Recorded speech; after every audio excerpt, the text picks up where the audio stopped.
नमस्कार, capital TV देख रहे हैं आप। मैं हूं आपके साथ प्रगति चतुर्वेदी। समाजवादी पार्टी के मुखिया अखिलेश यादव आजकल काफी सक्रिय हैं। तेलंगाना में केसीआर की रैली में शिरकत करने के बाद से ही सपा प्रमुख हवा में हैं, जिसके चलते बीजेपी पर अब उनकी बयानबाजी तेज है। हाल ही में अखिलेश ने भारतीय जनता पार्टी पर निशाना साधा है। क्या कहा है, इस रिपोर्ट में देखिए।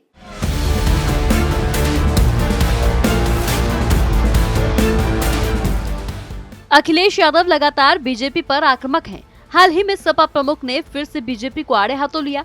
दरअसल अखिलेश यादव ने बीजेपी पर निशाना साधते हुए कहा कि बीजेपी निजीकरण की राह पर चल रही है। बीजेपी उन कानूनों को बना रही है जिससे सरकार निजी हाथों में चली जाए।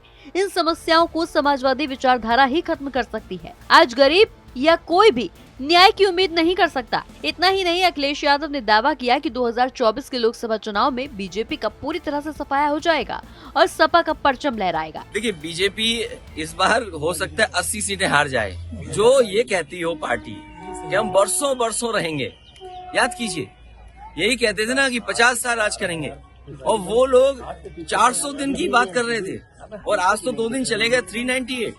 उनके राष्ट्रीय अध्यक्ष को कम से कम 2 मेडिकल कॉलेज देखने जाने चाहिए, जो उन्होंने खुद शिलान्यास किए हैं।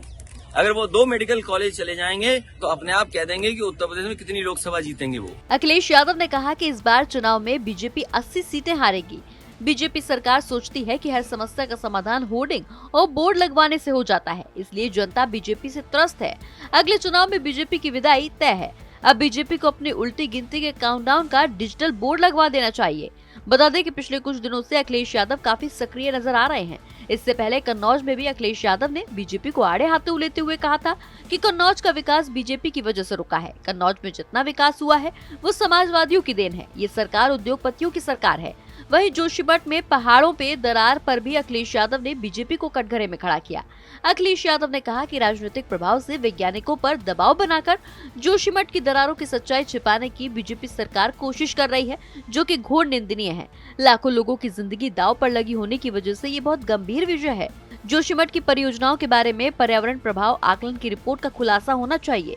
अखिलेश यादव ने कहा कि अरबों के निवेश का दावा करने वाली उत्तर प्रदेश की बीजेपी सरकार काऊ मिल्क प्लांट का बजट तक नहीं दे पा रही, जिससे डेयरी संचालक और पशुपालकों का लाखों का भुगतान अटका हुआ है। ऐसे में कौन इज ऑफ डूइंग बिजनेस के दावे को सच मानेगा? सरकार अपना लगाया प्लांट ही नहीं चला पा रही तो दूसरों का क्या होगा? खैर, सपा प्रमुख के इन बयानों के बाद से ही सियासत गर्म है, लेकिन अभी तक अखिलेश के बयानों पर बीजेपी ने कोई प्रतिक्रिया नहीं दी है।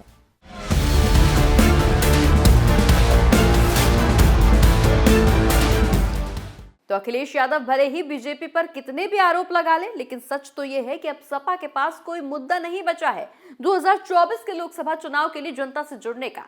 यही वजह है कि वो लगातार बीजेपी पर हमलावर हैं। इस खबर में बस इतना ही। आप देखते रहिए कैपिटल टीवी। नमस्कार।